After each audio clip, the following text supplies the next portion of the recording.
বাংলাদেশ শিল্পকলা একাডেমিতে শুরু হয়েছে আলোকচিত্র সাংবাদিক সনি রামানির প্রথম একক প্রদর্শনী বিপন্ন প্রকৃতি পরিবেশ।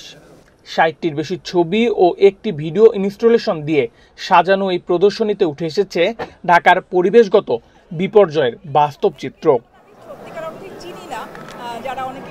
প্রদর্শনটি প্রতিদিন বিকেল ৩টা থেকে রাত ৮টা পর্যন্ত উন্মুক্ত থাকবে ২৪ এপ্রিল পর্যন্ত।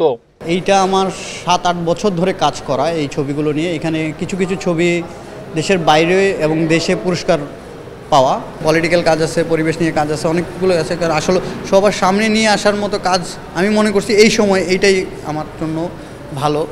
প্রদর্শনীতে বায়ু দূষণ, জলাধারের মৃত্যু, বর্জ্যের বিশৃঙ্খলা ও হারিয়ে যাওয়া সবুজ জায়গার চিত্র ফুটে উঠেছে।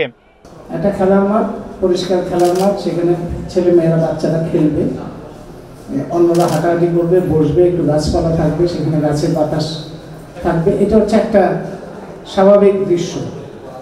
ওই খোলা মাঠের দিকে তাকালে একজনের মনে হবে যে এই জায়গাটা একটা পার্ক হোক, একটা গাছপালা লাগুক, মানুষজন আসুক।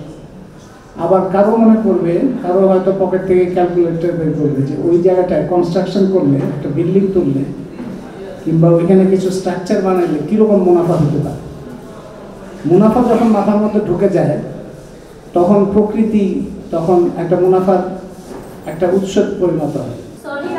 প্রকৃতি ও পরিবেশের বিপন্নতা নিয়ে সমাজকে চোখে আঙুল দিয়ে দেখিয়ে দিলেন সনি রামানি। এখন প্রয়োজন রাষ্ট্র ও নাগরিকদের সচেতন পদক্ষেপ। এই অনুষ্ঠানে উপস্থিত ছিলেন নিউ এজ পত্রিকার সম্পাদক নুরুল কবির, শিল্পকলা একাডেমির চারুকলা বিভাগের পরিচালক মোস্তফা জামাল, বাংলাদেশ প্রতিদিনের চিফ ফটো সাংবাদিক আবু তাহের খোকন সহ আরও অনেকে। নেহাল আহমেদ প্রান্ত, বাংলাদেশ প্রতিদিন।